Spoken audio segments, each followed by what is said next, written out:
Shut up and sit down.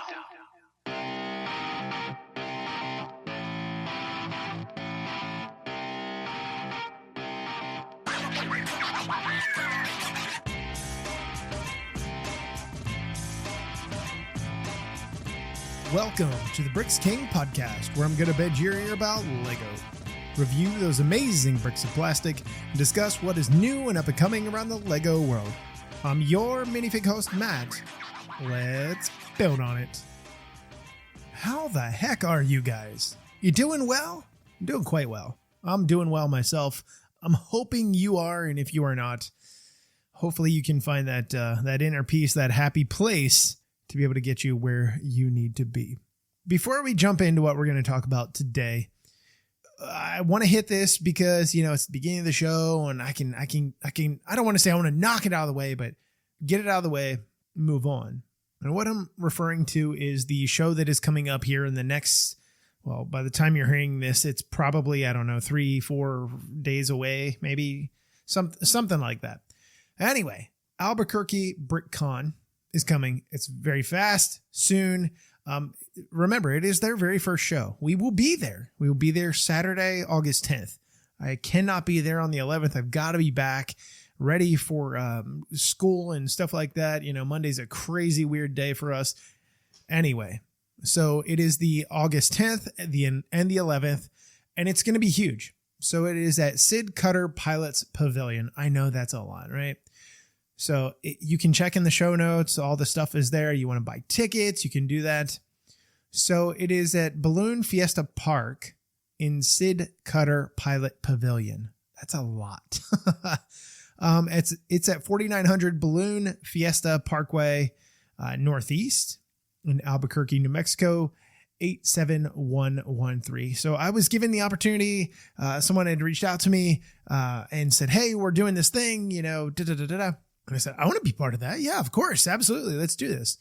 So we'll be there. We'll be getting like I told you, my favorite thing, getting to interview people, talking about the buildings that they created. There were builds they created, not buildings, maybe buildings, the creations that they have and they are doing. So it is definitely a big deal. I'm really excited for it. Again, if you are looking for an opportunity to be able to go and see what is this going to be? Go do it. I promise you it is going to be fantastic. So the hours. So on Saturday, August 10th, the hours are from 10 a.m. to 7 p.m. Mountain Standard Time.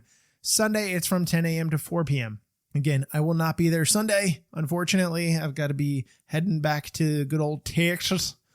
But tickets, buy your tickets now. Buy them online. That's the best way to do it. If you do not buy your tickets now, tickets at the door are cash only. Cash only. Remember that. Take your money. Take your green stuff. $10 for military and first responders, which I think is really cool. $15 for the general public. That gets you all day. You could be there all day. You could literally just go and look at everything all day, and it costs you $15. That's all. I don't want to say it's nothing, but whatever. If you have kids that are 6 and under are free. I would have that'd be cool if it were a little bit higher. Give me 8 or something like that. Maybe that's something in the future. Maybe they can get some more backing moving forward. That'd be incredible. Or you can do a family pack and buy 6 and save, but you can only do that online. If you are wanting to buy tickets right now online, you can follow the link in the show notes down under wherever you get your podcast, and it is there so that you can do that. Another note here before we move on. Children are invited to bring and display their own Lego creations. How cool is that? The Young Builders upgrade costs $5 per build, that's not too bad, right? And gets them a free small size spot equal to the size of a 32 by 32 base plate for display. You don't have to pay for space. I guess you kind of pay for space. If you want something bigger, then you have to pay more for it, obviously. But how cool would that be, right? You get a kid and it's like, oh, I'm going to take my dinosaur that I made out of Duplo and Technic. How crazy would that be? That would be absolutely wild. That's where it starts. And these conventions, I know this is their very first one. This is huge. This is really, really huge.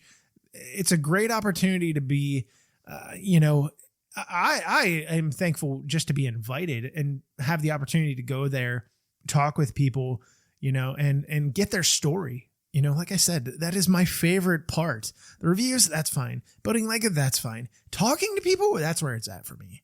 I talk to people all day. We can talk about whatever you want. I may be knowledgeable. I may not be, but I will listen and I will take it and I will share it for the masses just because I think it's so fascinating. Doesn't matter what it is. So it's coming. It's coming very, very, very fast. Very fast. If you're going to be there, come by our booth. We'll have our table curtain out.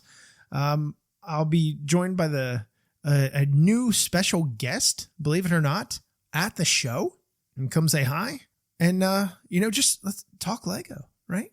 And all that kind of stuff. I hope this event does really well. It's a fairly close event for me as Texas and New Mexico share a border. Driving from Dallas to Albuquerque or even flying, it's a hike. It's not a hike of going to like San Diego or Washington or Denmark for the love of God, but it is definitely a thing. So if you are interested, I strongly consider that you go to this. It would be a lot of fun. It's a great event. Even if you go for 2 hours, there's plenty to see. There's plenty to just experience and be in that space. As a parent taking a kid or as an adult going as a kid, basically, right? We all turn into little kids when we get around the plastic brick. So that is, it's always a lot of fun. So it is coming up. It'll be within this coming weekend at the time you're hearing this, August 10th, August the 11th. Check out details in the show notes below, get your tickets, all that kind of good stuff. It's down there so you can see that. With that in mind, here's what we're going to do. We are talking about Ninjago today. We are not talking about major, crazy, big Ninjago today. We are talking about itty bitty, teeny weeny, micro scale Ninjago. And the reason we're talking about it is I should have been talking about this probably about a month ago. Thank you, DHL, for losing things. DHL in Dallas has gotten 1,000 times better than what they were. It used to be, it's going to be delivered on a Wednesday and it would be delivered the following Monday. It was always a problem. Pretty sure new management took over of the facility. Anyway, things are back on track. It was a glitch in the system or something like that. I had spoken with somebody and they were like, it's coming, it's coming, it's coming. It got lost. It got found. And then it just had to find the right place to go because it wasn't here. It wasn't in the Dallas region. So there is that. But we are talking Ninjago. And the 2 Ninjago sets that I wanted to talk about, they are, they are so much fun. They were GWPs, which I know some of you are like, what? This is crazy. So the GWPs I'm talking about are 40705 and 40706. They are the modulars. They are the city markets and the city gardens. Now, the city gardens is by far, at this point, probably my favorite that has been done to this point. The markets is okay. I like the markets. I thought it was nice. It was nicely done. It was fun. It was exciting. I don't know. Maybe it's because there's been so many that have been done. What is this? 1, 2, 3, 4. Is this number 4? 3. Do we have 3? I think we have 3. It's fine. It's great. It's cool. It's wonderful. Maybe it's 4. But the micro versions, incredible. So let's go ahead and talk about the Ninjago City Gardens first. Anybody that is a micro scale person, you already know micro scale is huge. It's absolutely bonkers huge for all of the people that get into it. You go to Lego conventions like I talked about with Albuquerque, New Mexico. You go to conventions like that, you are bound to find somebody that has something there that has made some kind of micro scale display. You go to some of the smaller shows, maybe not as much, but you are bound to find something micro scale just about every show that you go to. The interesting thing behind it is it takes a lot of, I would honestly say this micro scale, building micro scale and talking to a bunch of people that have built it and do build it, it takes a lot more effort, a lot more planning versus anything else. Mosaics, yeah, I would agree that takes a lot as well. But this is different. It's not just going and picking, this piece or that piece and like, I'm going to finagle it. It's going to fit. It'll be fine. It's finding the exact right piece to fit to what I don't know what scale it is. I'm not sure, but it is taking that exact piece to fit that exact perfect scale. Do you have any idea how difficult that is? Now, if you have an engineering brain, that kind of thing, which I don't, I will fully admit I don't. If I were to, try and construct a building with the brain that I have, there'd be missing floor panels and windows, and there'd be something sticking out the side of the building because that's just, my brain works completely different. But the interesting thing is, as an engineering person, a person that is, in it, my father-in-law, huge engineering guy, engineered his entire life before he decided to retire. That is where I think this fits really, really well. That kind of person, which it could always be a good gift moving forward, the micro scale things.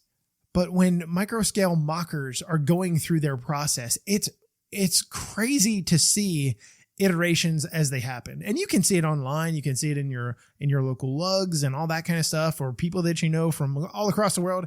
I've talked to a bunch of people, like I said, that do the micro scale things, and you follow them on social media or whatever, and you get to see that, and you get to see that growth. And then Lego creates a piece that's in the right color, and they're like, Eureka, they've done it. And now I can do it. I can make what I've wanted to make because I have the right piece. Anyway. So let's go to Ninjago. Let's talk about the gardens here. I think it is a great rendition, a mini rendition of the original. I think it turned out really well. It's iconic in the sense that the main parts that needed to be brought out in this build were brought out. And I know it's a GWP and you're like, oh my God, where can I get it? You can't get it right now. At least not 100% through Lego. You can find them. I went down the rabbit hole. They are for sale. You can find them in places. It's unfortunate though that, it's not one of those things that was made to be able to buy, because it would have done really well, at, roughly what, 17 euros. That's pretty damn good price. But you have all of the tiny little iconic parts, and I don't remember. Mine is not built anymore. It is 100% torn apart. But when I was going through it, I was like, oh my God, even the railings, the pieces that they used on the railings, I was like, that's perfect. The trees look exquisite. Now, I will say, when I went ahead and I built this, there were moments where I was like, this is kind of teetering in a weird position. I don't know that this is going to work. Now, I got to trust the design team, the designers, that entire thing, that entire, teamwork dynamic at the Lego group, that they are going to figure it out. And they already did figure it out. They're not going to figure it out. They already did it. You've got the product in your hand. It's not like, I hope they figure this out and I can get the instructions finished. No, it's done. It turned out really well. And it's the figuring out as they went through, and is like, okay, this might teeter for a split second. And then the next step, you add on a certain piece and it's like, everything's fine. Everything's fine. Everything's good. There's not a problem or anything like that.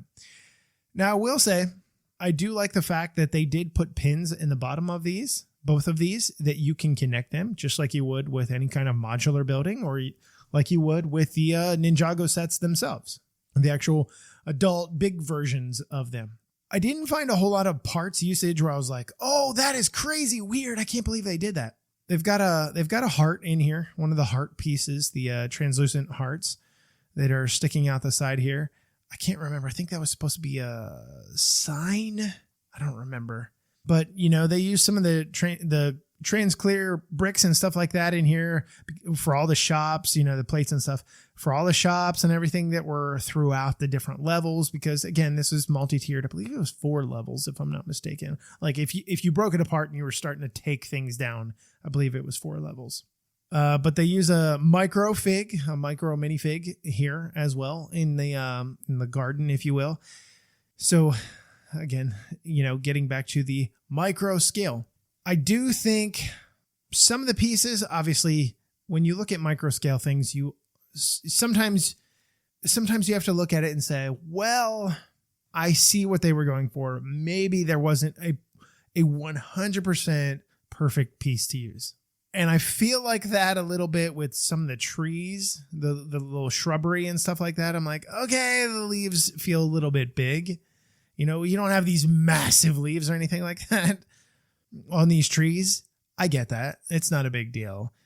But, you know, you look at it and it almost, to a certain degree, it kind of takes away that moment in your head of seeing this tiny thing. You just see this big, giant behemoth beast, which is kind of weird in its own right. But they're really sharp.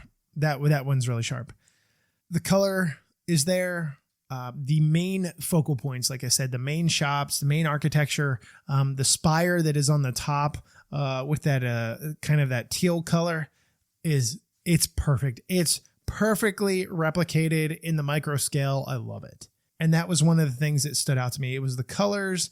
And then it was certain, like I said, just certain features, builds, parts of the build, the original build, the big build that just, it just put it back in my head of seeing it, building it, going through that, even though I don't have it built any longer. You know, it's in pieces in a box, in a bag, out in storage somewhere, but I think it turned out pretty doggone well.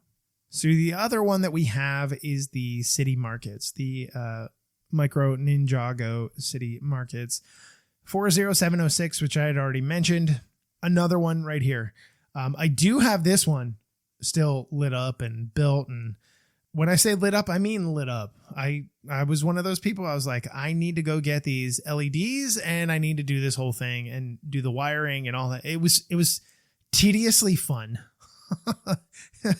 Tediously fun. Let's use tediously loosely here, I suppose. It took a lot, but it was fun once it was done and getting to go through that process. I've never lit anything in my life when it came to Lego. I know how to wire up sockets, you know, outlets. I know how to wire up all kinds of different things. Doing Lego I was terrified. Low voltage lighting and all that kind of stuff definitely didn't quite sit with me all that well. But anywho, who cares, right? You know, you figured it out. So the city markets, the little carriage, what do you want to call it? The little carriage elevator, not elevator. They have them at the at ski ranges and whatnot. The my God, little gondola that goes across, you know, from one side or the other to the build on here. They nailed that perfectly, I believe. I do like that a lot. That was one of those things I was curious to know. How are you going to do this? How are you going to attach it? And it worked perfect. It was flawless. And again, we talk about color. Talk about that giant lime green structure with all the windows and stuff like that, the curved windows. Phenomenal in the way that was done. Absolutely blown away. I still don't know, you know, when it did. So let's take a step back here. Building and designing a Lego set is one thing. Being the guy or the team of guys and gals to take the already built thing, the already created thing, and then shrink it down to micro scale, and then try and find the right pieces. Do we have the right pieces? Do we have the right colors? Can I find the right piece in the right color for this thing? And, you know, you talk about some of those colors like the teal, like a lime green. Lime greens come a long way, yes. Maybe I think the Mario line helped out a little bit initially. Obviously others have, you know, we've got other things that have come along like dreams and such, but it's an iconic part of the main build and it's captured here. The little gondola elevator, whatever you want to call it. Perfect in the way that was done. You know, the little crab dealio guy that is on the roof. They use the horns, but it looks like it. It looks like it. And again, by the way, this can be attached as well to one of the others. Even the little watercraft that they have. What do you want to call it? A little it's not a boat because I don't think the big one it's propelled. But your little boat that you have, little kayak, canoe that you have, you even have that here. And if you're worried about losing it, you know, it's, you know, anti-stud on the bottom so you can stud it somewhere so you don't lose it and just so you can store it or whatnot. But I would say my favorite part about the two of these, first, it would be the representation of color. There is enough color there to make it feel like I'm looking at the original build. The second thing would be the iconic parts of the build. Like I talked about, like the lime green here. Like I talked about the teal color on the other one. Those are the things that people look at. when they look at micro scale and they can recognize, oh, I know what that is. I've seen that. I've seen it in the build. I've seen it in the animated series. I know what that is. I know how that works. I know where that's supposed to be. I know what goes on there. And those are the things that are iconic to capture. Maybe everything in both of these builds is not the most, captivating thing of you're like, oh my God, look at it. I've got everything. Maybe not. But at some point in time, when you look over these builds, you're like, oh yeah, I see it. Oh, I see it right there. Look. Oh, don't you remember? I mean, maybe you're saying, don't you remember to yourself like I did? I was like, oh, I remember. And there are two things that I hope moving forward. I would love to see something like this not be a GWP. I would rather them move forward and create it, maybe not again in this scale, maybe something just a little bit different, and actually put it on a shelf to sell. I would love to see other things such as, let's take, for instance, I don't know. Let's say the next Ninjago modular, right? If there's another one that is coming, let it be one of those things. You buy the modular, you get this. Or you sell it alongside maybe 6 months down the line. The modular is still selling. The big hype is now, I shouldn't say the big hype is gone, but the major focus on it is gone. It's not the new hot, amazing thing. Let's move to this. Let's talk about this. Let's sell this, the micro scale set. Honestly, I think that would probably be better, in my opinion.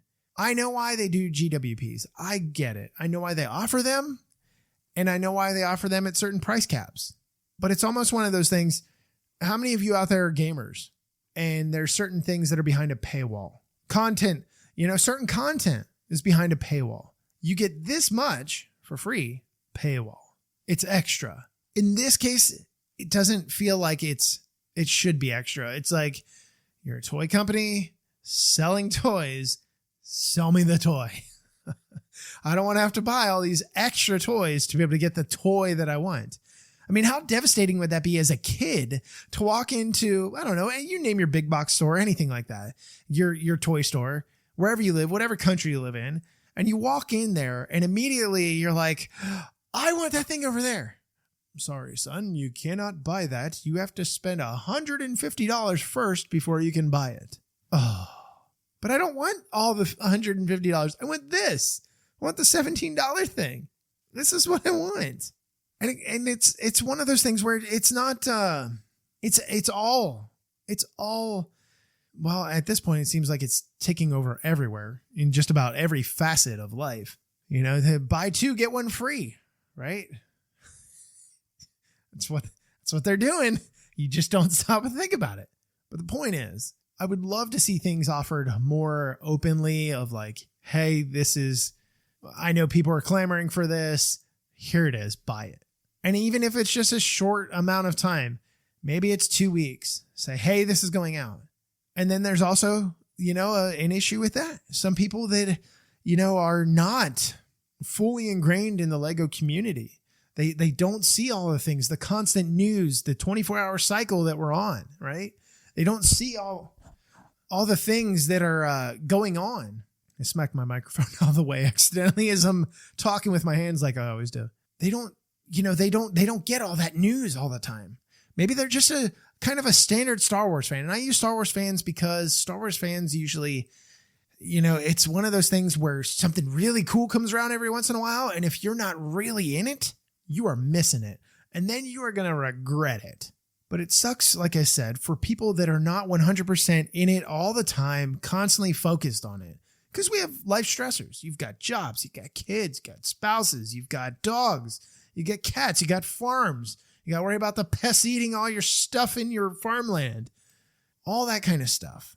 You're worrying about, when am I going to get paid next? They didn't pay me for the job that I did. Contractors out there. Growing up like that, my dad, is constantly like, hey, the job's done. Let's go. Pay me the rest. And what I'm saying is those that aren't constantly focused on that single thing, that plastic brick, that rush, miss out. And it sucks. So I would love to see things like this, like these two specifically, to be mainstream. buy it. Here you go. It's on the shelf. And that's, it's kind of interesting. And I'm going to put that down here on my notepad because I would really love to ask somebody in marketing or product development, something like that. Why do this? Why not do this and sell it outright? I know part of what the answer is going to be because, well, it's if we sell it at a GWP, for instance, I don't, the McLaren, the P1, right? The little trophy. Why do that? Well, if you buy the McLaren, you can get it here. But I want that. Why can't you just let me buy that? Let me buy the car and I'll buy that too. Because most people will. You can charge me another $20. I'm going to buy it. So I just, and that's one of those things when you guys get surveys in whether you get it, I don't know if they send them actually in the mail any longer, but when you get surveys, that's where you need to bring those kind of things up. That's where I bring those kind of things up. Anytime that I talk to customer service, anytime that I talk to, design teams, or I get an opportunity to give feedback on the ambassador network, it's really, it's a really big deal. So that's going to wrap up the show. I feel like I could go on longer. I won't. New Mexico, like I said, check it out. Check it out. And if you're in the region, and I'm going to give a shout out here at the end of the show to a little dude, a huge Lego lover nerd like myself, Caius.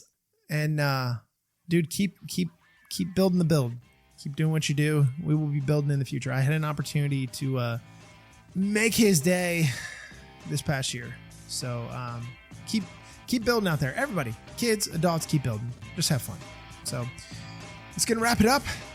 Till we meet again, I'm your minifig host, Matt. Let's build on it.